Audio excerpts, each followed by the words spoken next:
Oke, jadi ini saya sudah share screen ya. Jadi kita akan mengulang sedikit tentang materi minggu lalu. Nah, jangan khawatir, saya tuh bukan yang mau mengambil nilai ya, tetapi saya tahu pengalaman saya juga. Kalau tidak ditagih nih, ini ditagihkan ya, ini jawabannya apa ya gitu, Anda kadang-kadang tidak ingat atau tidak take time untuk mempelajari lebih lanjut. Nah, jadi ini cukup jelas ya, jawaban yang tidak ada hubungannya dengan kegiatan research. Kita sudah bahas keyword-keyword apa yang muncul kemarin, ada objektif, ada sistematis, ada data, tetapi tidak ada kewajiban untuk secepat mungkin. Selanjutnya, topik yang Anda boleh pilih untuk CSI, SIT, semua benar ya. Anda boleh aja pilih, kemarin saya sudah sebut, pilihnya yang mana Bu? Yang Anda sukai, yang butuh pengembangan lebih lanjut. Silahkan Anda pilih yang mana saja. Kemudian berikut ini yang bukan merupakan karakteristik research. Nah, yang bukan ya merupakan karakteristik research, kita punya slide-nya waktu itu ada banyak, tetapi ini keywordnya adalah harus, karena tidak harus dibagi menjadi beberapa masalah lebih kecil. Biasanya, kalau nggak salah kata yang dipakai di slide adalah often, biasanya harus dipecah menjadi masalah yang lebih kecil. Kalau asumsi ya itu harus ada, karena kita nggak mungkin menyelesaikan everything, nggak mungkin kita memberikan solusi yang betul-betul berlaku untuk semua kondisi. Kemudian bersifat siklus, itu kita sudah bahas karena berulang-ulang. Kalau saya udah selesai ngerjain, nanti mahasiswa berikutnya ngerjain, dan seterusnya. Untuk nomor 4, apakah yang dapat membantu untuk mengerjakan sistem secara sistematis? Keywordnya di sini sistematis ya, supaya sistematis dan bertanggung jawab Anda membutuhkan metodologi. Yang lain-lainnya tentunya akan membantu setiap langkah ya, misalnya tools pengukuran akan membantu dievaluasi, tim yang besar akan membantu untuk mengerjakan task yang perlu footwork tinggi, tetapi tidak membantu agar lebih sistematis.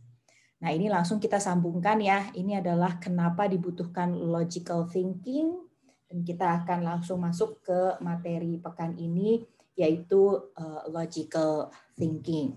Ini seperti yang saya sudah sampaikan minggu lalu, lengkapnya yang detailnya slide yang banyak contohnya itu adanya di Skele. Saya tidak akan bahas dengan sedetail yang ada di Skele karena itu teori, Anda bisa baca sendiri.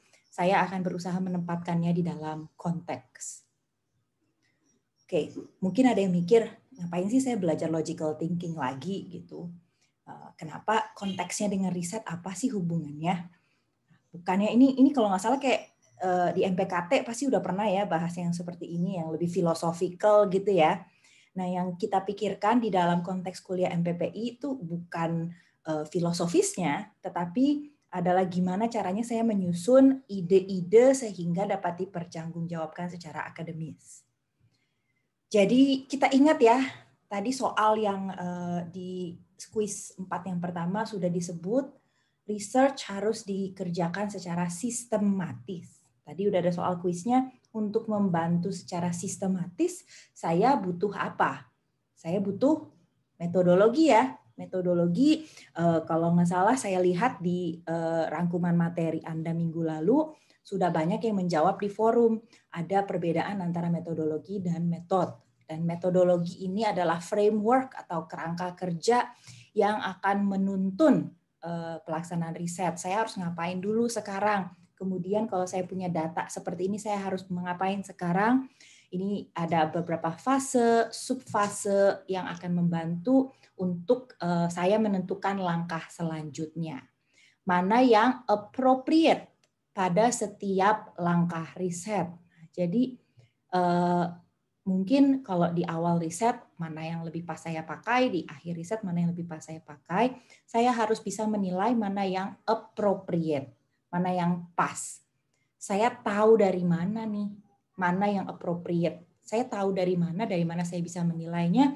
Di sinilah saya membutuhkan suatu pikiran logis yang koheren dan dapat dipertanggungjawabkan. Karena kalau riset bisa aja saya milih, saya mau ngerjain ini dulu, tetapi apakah appropriate, apakah dapat dipertanggungjawabkan, saya membutuhkan logical thinking untuk membantu menuntun step-step dalam pengerjaan riset. Oke, saya akan masuk ke definisi ya sekarang tentang logika, tetapi saya juga nggak hafal loh ininya, saya juga nggak hafal definisinya. Jadi kita mulai belajar sama-sama ya.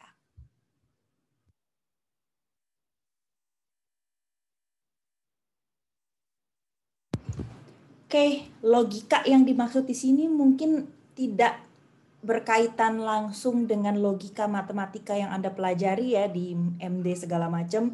Dan ini joke yang ada pada slide ini kaitannya dengan itu. Logika matematika, that's not how it works in real life. Oke, jadi logic itu apa? Coba kita baca definisinya biar kita sama-sama sepaham. Logika adalah studi tentang metode-metode dan prinsip-prinsip yang digunakan untuk penalaran. Mana yang penalaran yang tepat dan mana yang tidak tepat. Penalaran itu sendiri juga dapat didefinisikan sebagai proses berpikir yang menghubungkan fakta dan evidence untuk sampai pada suatu kesimpulan. Jadi kalau saya tahu A, B, C, D, kemudian saya lanjutnya kemana? Kalau saya lihat dalam riset saya menemukan fenomena A dan tiba-tiba ada fenomena Y, saya harus lari kemana? Logika saya selanjutnya harus kemana? Lalu di akhir saya juga perlu menilai ini benar tidak proses riset yang saya lakukan. Secara nalar apakah masuk akal, apakah bisa dipertanggungjawabkan. Saya mau publish ke seluruh dunia loh, orang akan baca, apakah bisa dipertanggungjawabkan? Does it make sense? Jadi kalau untuk menyusun statement-statement yang kita tahu itu, kita dapat menyusunnya berdasarkan tipe. Jadi kita punya yang dinamakan argumen, premis, preposisi, inference, dan conclusion. Nah, semuanya sudah belajar MD ya, jadi sudah pernah dengar dong ya, ada premis, ada logika preposisi, dan segala macam. Nah, ini memang adalah metode generalisasinya ya, tetapi tidak mengikuti rules yang sama persis dengan induksi matematika atau logika preposisi yang kita ketahui dari kuliah MD. Oke, untuk masing-masing elemen ini saya akan review secara singkat aja, detailnya bisa dilihat di slide di scale ya. Ini adalah argumen, ini adalah a set of reasons yang tujuan diberikan, makanya judulnya argumen, untuk mempersuade itu bahasa Indonesia apa? Membujuk atau meyakinkan orang lain tentang suatu ide yang kita miliki. Jadi ada yang dinamakan argumen yang dapat didebat dan yang non-debatable. Jadi untuk yang non-debatable itu saya tidak backup dengan data, sedangkan kalau untuk yang bawah itu saya memberikan suatu data pendukung. Sorry, ada orang baru join ya. Saya mau enable masuk dulu.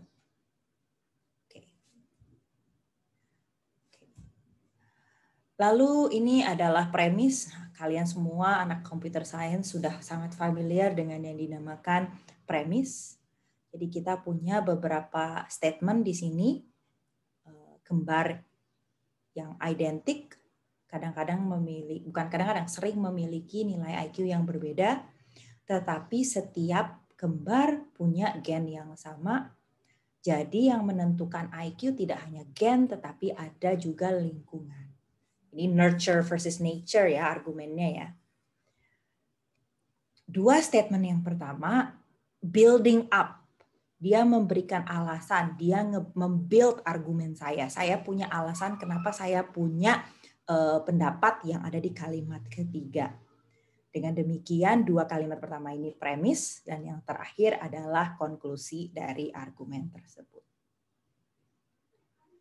Kalau proposisi dan inference di sini nggak eksplisit didefinisikan conclusion ya, tetapi saya sambungkan di sini. Preposisi adalah konten, meaning tentang suatu statement yang deklaratif, Deklaratif itu berarti statement apapun ya.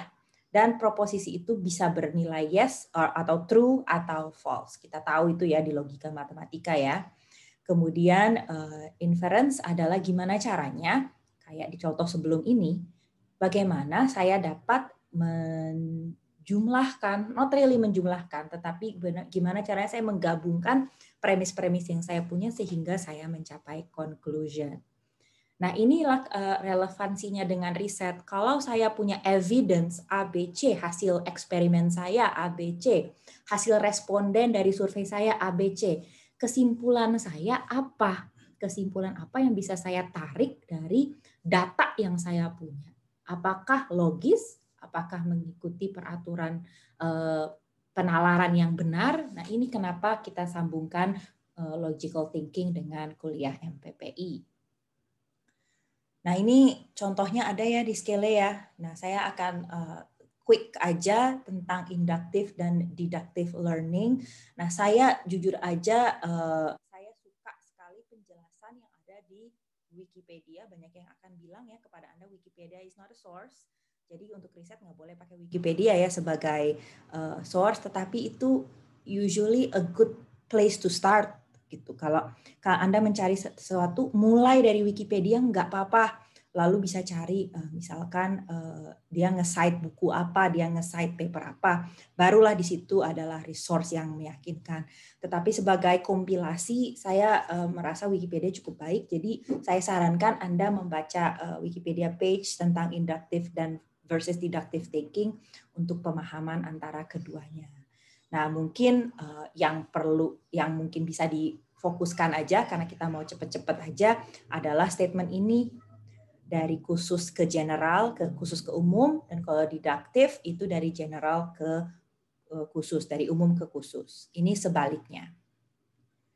Jadi kalau induktif tadi katanya ini kan, induktif itu particular khusus ke umum. Jadi itu judulnya juga bottom up. Jadi kita mulai dari yang spesifik, dan kita mengambil kesimpulan yang general. Contohnya seperti ini, ada 3 apel, semuanya hijau dan semuanya asam. Nah, kesimpulannya semua apel keras warnanya hijau rasanya masam. Katanya gitu. Nah, ini kesimpulan yang valid atau tidak. Nah, inductive logic agak berbahaya digunakan di dalam riset karena kesimpulan general itu tergantung dengan data point yang kita ambil. Nah, mungkin yang udah belajar StatProp juga sudah ingat ya, pengambilan sampel juga harus yang random kan, karena kalau tidak kita sangat mudah terjebak di dalam bias dan itu kadang-kadang bisa mengarah ke manipulasi data. Lalu yang lawannya adalah deductive logic, yaitu lawannya ya top down, kalau tadi bottom up ya. Jadi kita mulai dari yang general ke yang khusus. Contohnya seperti yang ada di layar ini. Nah, kita perlu mengingat, nih saya punya catatan di tempat merah ini, kayak tadi saya sebut di depan, penalaran atau logik yang bersifat induktif tidak sama seperti induksi matematika. Namanya sama-sama induksi ya, induktif. Tetapi induksi matematika adalah penalaran deduktif sebetulnya. Jadi hati-hati ya, tidak sama persis dengan induksi matematika yang kita kenal di kuliah dasar mata kuliah dasar computer science. Oke, jadi kalau misalnya logik ini ada beberapa aturan yang membuatnya masuk akal, berarti saya bisa salah dong kadang-kadang. Sangat-sangat mungkin kita menggunakan logika dengan cara yang salah sehingga kita mencapai kepada logical fallacies. Nah, logik katanya adalah aturan atau prosedur di mana saya bisa menyusun argumen saya sehingga dapat meyakinkan orang lain. Atau gimana caranya ilmu atau sains tentang berargumen. Nah, yang terjadi kadang-kadang dalam penyampaian conclusion dari premis, terjadi error-error logika di dalam atau fallacies di dalam penulisan ilmiah atau dalam proses riset. Jika ada fallacy berarti conclusion-nya mungkin tidak dapat dipertanggungjawabkan secara ilmiah. Ini ada 3 contoh yang disorot ya di dalam kuliah ini. Yang pertama adalah material fallacies, materi. Jadi dagingnya argumen aja udah salah. Nah, jadi argumen itu kan dibasiskan pada premis dan preposisi, tetapi preposisi itu tidak dapat dibuktikan. Kan bisa true false ya, dan itu sangat berdasarkan pada pendapat atau konsensus, sehingga masih ada kemungkinan dia salah. Material fallacies atau materi falasi yang error yang terjadi pada materi, artinya materialnya, dagingnya aja udah salah sehingga argumennya juga menjadi salah.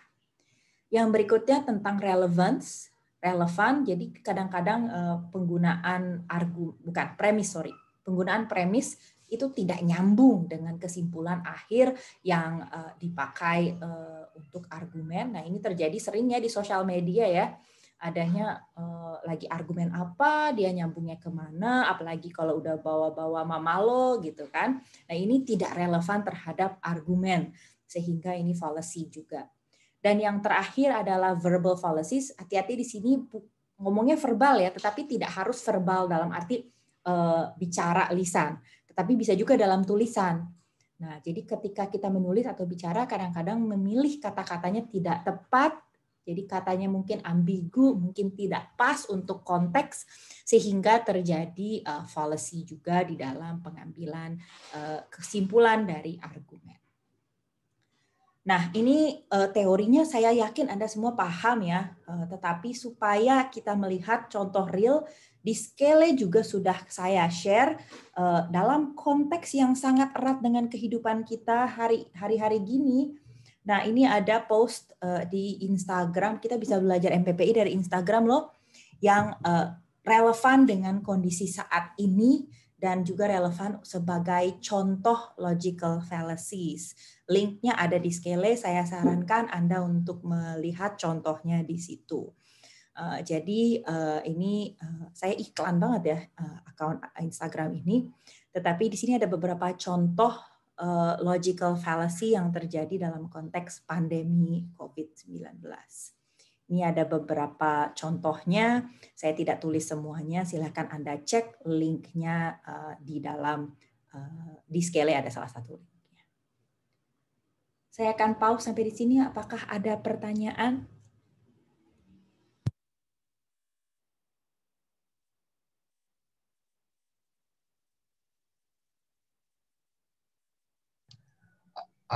Bu, mungkin saya ingin Silakan. bertanya. Yang bicara yang mana boleh ini nggak? Bentar ya. Oke. Tadi kan ada premis, ada proposisi. Saya agak lupa premis sama proposisi itu kalau di sini ada perbedaannya gimana ya? Digunakannya kalau di paper mungkin dan lain-lain. Oke. Tentunya antara kedua itu ada perbedaannya ya. Kalau saya mau masuk ke definisi nyatanya jelas ada perbedaannya. Tetapi mungkin dalam konteks penulisan ilmiah sebetulnya yang perbedaannya tidak perlu se-strict itu ya. Jadi contohnya begini. Coba saya balik ke definisinya. Where are you? Where are you? Oke. Nah, jadi gini, kalau premis itu adalah semua statement yang saya tulis sebelum saya mengambil keputusan. Nah, statement-statement itu atau premis-premis itu bisa saja berupa proposisi. Proposition kalau bahasa Indonesia, bahasa Inggrisnya. Karena gini, ada yang statement yang sudah valid, true, yang itu nggak usah dibahas, tetapi dalam penulisan riset, kadang-kadang statement-statement yang kita susun untuk mencapai konklusi itu bisa bernilai true or false.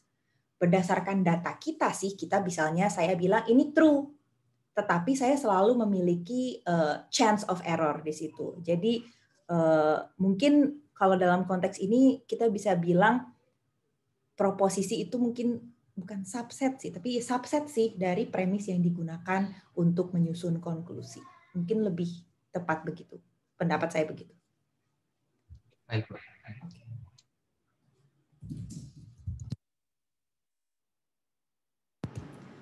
Oke, ada lagi yang ingin ditanyakan? Silahkan.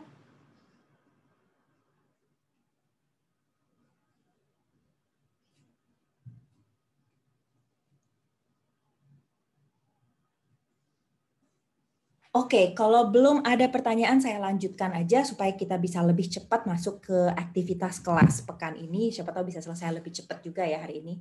Oops, ada chat. Apakah ada pertanyaan? Oh, bukan. Slide-nya kontennya sama kok, cuman formatnya aja yang beda untuk Rio. Formatnya aja yang saya pakai panduan sendiri. Kontennya semua udah ada di Skille.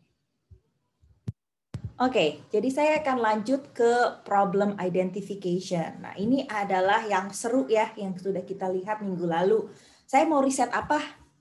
Nah, ini tadi kemarin saya bilang ya, yang mana aja yang kamu suka. That is true, tetapi tentunya nggak bisa juga kayak benar-benar suka-suka saya mau belajarin apapun yang ada, nggak segitunya juga karena kita juga harus memikirkan kebutuhan ilmunya ada di sebelah mana dan ada beberapa faktor yang perlu kita pertimbangkan. Oke, sebelum kita masuk ke problem, coba kita ingat-ingat lagi riset itu apa sih? Coba kita lihat riset itu buat apa sih? Oke, coba. Katanya sih, penelitian biasanya dilakukan untuk menjawab pertanyaan yang belum dapat terjawab. Oke, jadi itu pertama adalah sesuatu yang belum solve, sesuatu yang belum ada jawabannya, kita bisa teliti. Katanya sih gitu ya yang pertama ya. Kemudian untuk mendefinisikan tujuan, kan harus ada target ya. Ketika saya bilang saya mau riset ini, outputnya tuh apa, saya harus udah punya bayangan. Jadi saya perlu identifikasi masalahnya apa. Dan yang paling terakhir, dalam memilih masalah penelitian, saya juga perlu mempertimbangkan feasibility-nya. Nah, ini feasibility itu tadi udah ada ya salah satu pertanyaannya di kuis ya. Coba saya bahkan saya bahkan nggak memberikan definisinya ya. Saya coba ya. Oke, kita biar sama-sama biar sama-sama sepakat ya. Coba saya cari definisi feasibility. Oke, state of or degree of being easily or conveniently done. Feasible. Dapatkah saya laksanakan? Apakah masuk akal dikerjakan? Apakah worth it dikerjakan? Kurang lebih yang dimaksud di dalam konteks ini tentang feasibility adalah itu. Apakah masalah saya kira-kira worth it? Apakah bisa saya selesaikan? Apakah dalam waktu yang saya butuhkan itu, dalam waktu yang saya punya itu dapat diselesaikan? Jadi kalau semester depan pada ngambil skripsi nih, perlu dibayangkan kira-kira saya dalam satu semester selesai nggak ya? Apakah feasible dikerjakan dalam satu semester? Contohnya seperti ini. Kemudian kalau kita ingat lagi penulisan ilmiah, nah, kita perlu mempublish tulisan kita. Kenapa? Supaya bermanfaat dan untuk pengembangan ilmu pengetahuan. Nah, untuk publikasi hasil penelitian itu ada beberapa jenis, ada yang dinamakan technical report, ada yang jurnal ilmiah, dan ada juga artikel konferensi. Dan yang terakhir, terakhir yang perlu diingat adalah publikasi itu perlu ditulis secara ilmiah. Hati-hati, bukan ditulis seperti gaya jurnalistik. Itu yang sering, menurut saya sering terjebak ya, mahasiswa yang baru memulai menulis, adalah menulis dengan gaya artikel. Dan ini bukan untuk penulisan artikel ilmiah, itu hindarilah dengan tulisan artikel, seperti tulisan artikel. Oke, tetapi saya akan memberitahukan secara sangat jujur ya, nulis itu susah. Jadi seperti konteks dalam komik ini sangat-sangat susah dilakukan. Oke, nah ini adalah research karakteristik ya yang pernah kita bahas minggu lalu dan juga tadi saya tanyakan di salah satu pertanyaan kuis ya. Nah, di sini adalah yang mau kita fokuskan saat ini adalah yang pertama. Nyambung sih dengan yang kedua juga, tetapi intinya adalah yang pertama. Saya mau mulai neliti, saya mau neliti apa? Problem yang saya hadapi apa? pertanyaan yang saya ingin jawab itu apa. Saya lihat di weekly reflection minggu lalu ada yang sudah menyebut tentang KWL. K, know, what do I know? Saya udah tahu apa. W, wonder, what do I wonder? Saya kira-kira membayangkan bertanya-tanya apa. Dan learn, apa yang mau saya pelajari. Nah, ini bisa dimulai dari situ. Jadi untuk mengidentifikasi potential problem, masih potensi ya, kita dapat menentukan suatu masalah yang sudah well defined. Kenapa saya bilang well defined? Karena apalagi kalau Anda baru mulai, kalau ada sudah well defined dan well established, sudah banyak yang mengerjakan di sana dan Anda bisa mulai dari apa yang sudah dikerjakan orang lain. Kalau memulai sesuatu yang sama sekali baru, Anda akan sangat kesulitan kalau nggak punya referensi, karena kita tuh belajar banyak banget dari baca tulisan orang lain.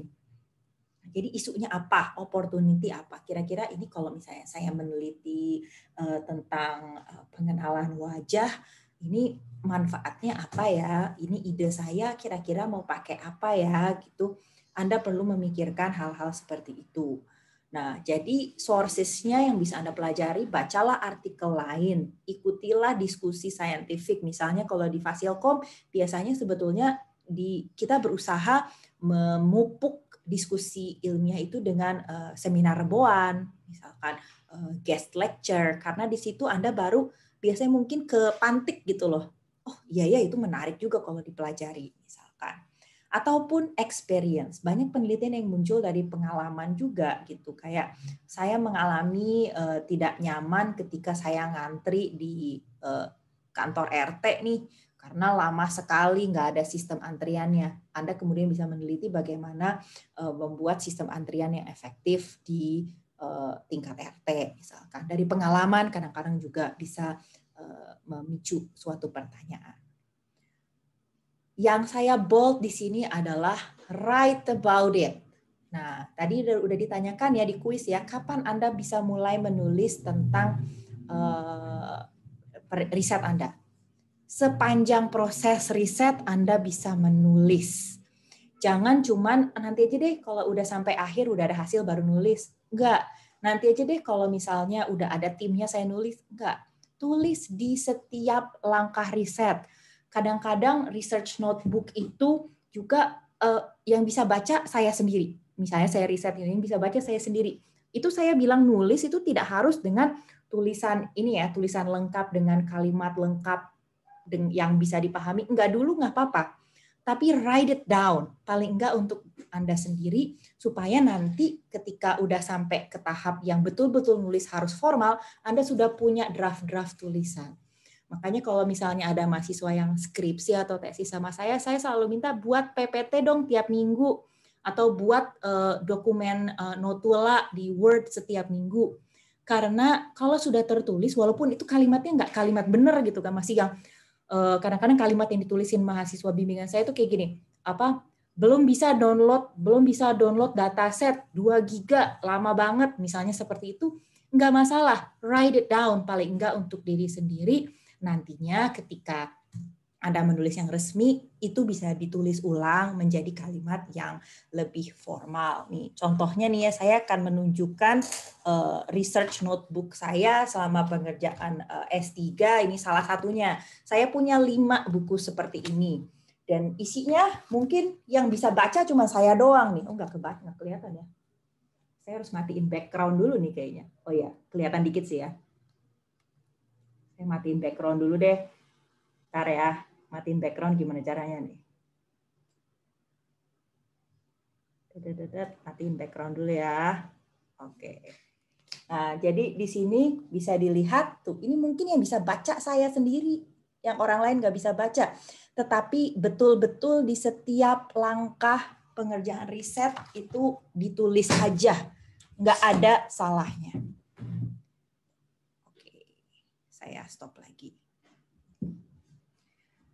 Oke, dan yang terakhir adalah realitanya kadang-kadang nggak bisa dicari kalau misalkan problem Anda mungkin obscure atau sulit dicari, itu mungkin terjadi. Jadi berbicaralah dengan expert.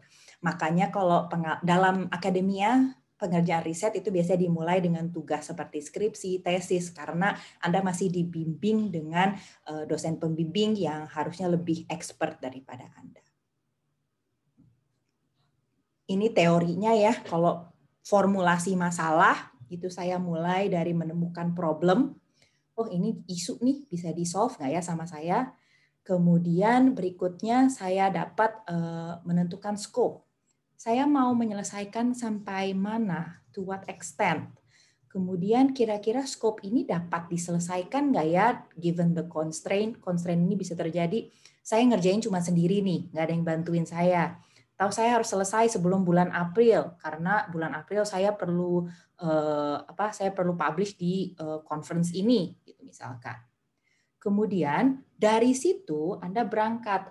Oke, kalau gitu pertanyaan riset saya apa?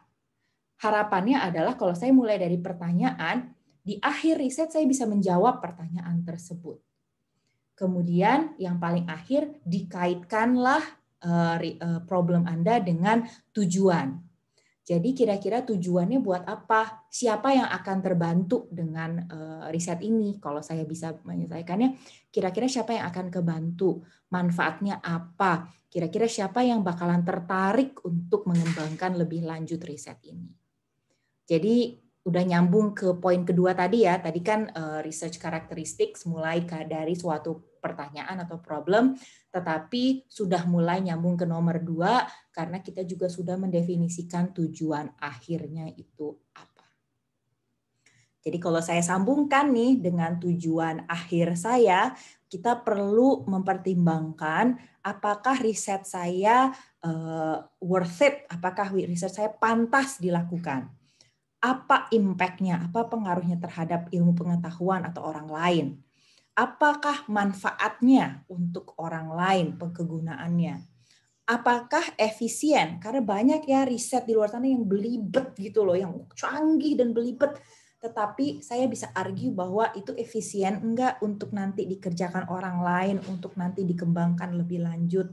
Terlalu sulit enggak? Kalau terlalu sulit dan nggak bisa dilanjutkan oleh orang lain, manfaatnya berkurang. Karena seperti yang kita udah lihat, riset itu sifatnya siklus. Nanti bakal dikerjain orang lain, nggak selesai-selesai. Dan tujuan riset itu harapannya untuk menjawab pertanyaan atau problem yang kita sudah state di paling depan. Ini sepertinya sudah sampai di akhir. Saya skip banyak ya, slide lengkapnya ada di Skele. Dan apakah ada pertanyaan? Bu, saya mau nanya, Bu. Silahkan, boleh muncul wajah dong. Siapa nih? Oh, Insan. Oke, gimana Insan? Maaf ya, Bu. Sebenarnya pertanyaannya simpel sih, Bu. Biasanya itu tadi yang soal terjebak antara penulisan artikel dan karya ilmiah itu lebih spesifiknya di mana ya, Bu ya? Soalnya kan Sorry, sekali lagi gimana? Maaf, boleh diulang? Biasanya terjebak di mananya, di bagian mananya antara penulisan artikel dan karya ilmiah. Contoh lebih spesifiknya ada nggak, Bu? Soalnya jadi bisa belajar juga kita. Oh, kayak tadi saya bilang hati-hati ya, jangan pakai yang ini. Oke. Mungkin kan soalnya saya sendiri juga belum, jujur aja sebenarnya belum terlalu tahu gitu parameter yang benar dan salah itu. Oke. Ada contoh. Oke. Ya, baik. Oke, saya harus disclaimer juga ya. Ke pause.